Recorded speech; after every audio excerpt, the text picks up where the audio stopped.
So sometimes we are trying to figure out what is really happening. And we go over and over the evidence at hand, and we may or may not be right.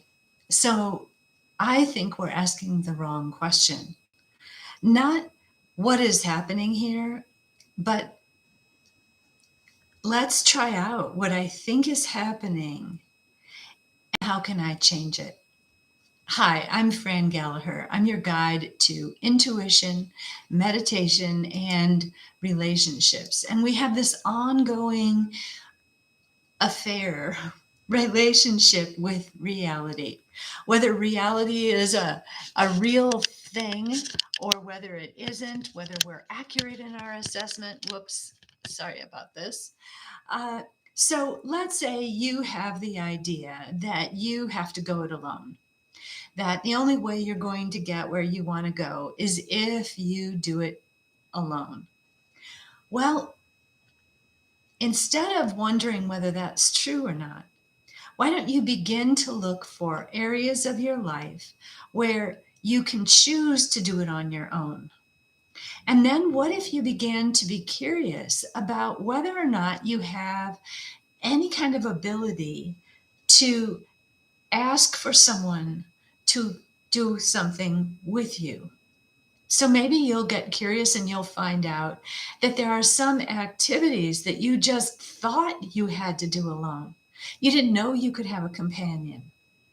What if there's a way that whenever anything gets tough, you think you have to accomplish whatever the task is, whatever the project, whatever solution, you have to implement it yourself? Maybe that's a story in your head.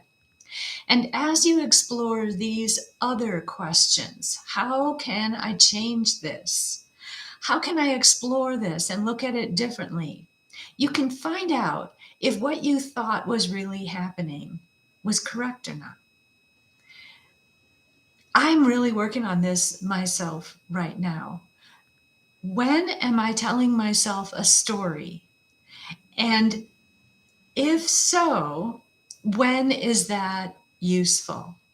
When, not whether or not it's accurate, because the accuracy of whatever we are believing is happening, and for me, it usually either filters up from the ground, so to speak, and overwhelms me, and I realize that X is what was happening, or it kind of hits me in the face. Lately, there is something that I missed about a relationship. Missed as in didn't apprehend it, didn't understand it, didn't realize it. And lately, it's just kind of filtering up whenever I am in the area where that person lived. So I think it's so interesting that a landscape can do that for us. You know, long, long ago, I broke up with my very, very first boyfriend. And I allowed myself to drive by his house. And over time, I kept a calendar and I tried to reduce the number of times that I had to drive by his house until I no longer had to do it. But I was really conscious of it. I remember putting an X. That was the old days of paper calendars. But I wonder if driving by the scene of the crime, so to speak, driving by my old haunts, if that actually helped me process and actually accept certain realities that I just wasn't seeing. I think that I had an idea of what having a boyfriend would be like. And anything that didn't jive with that idea of what having a boyfriend would be like, I think I ignored.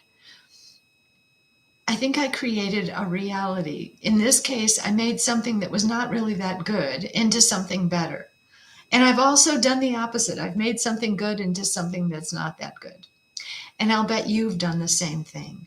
So why don't we start asking ourselves different questions instead of the same question all the time? Is this what's happening? One of the things I love about working with clients is that I use my intuition and I receive immediate insights when I work with a client regarding a particular situation. And I can share with them what I see. And it's often answering the question of what's really happening. So I think we can begin to cultivate an openness to what is really happening. So thank you for joining me. Remember, the spiritual path is an unfolding path, it has its own intelligence. You're okay. You got this.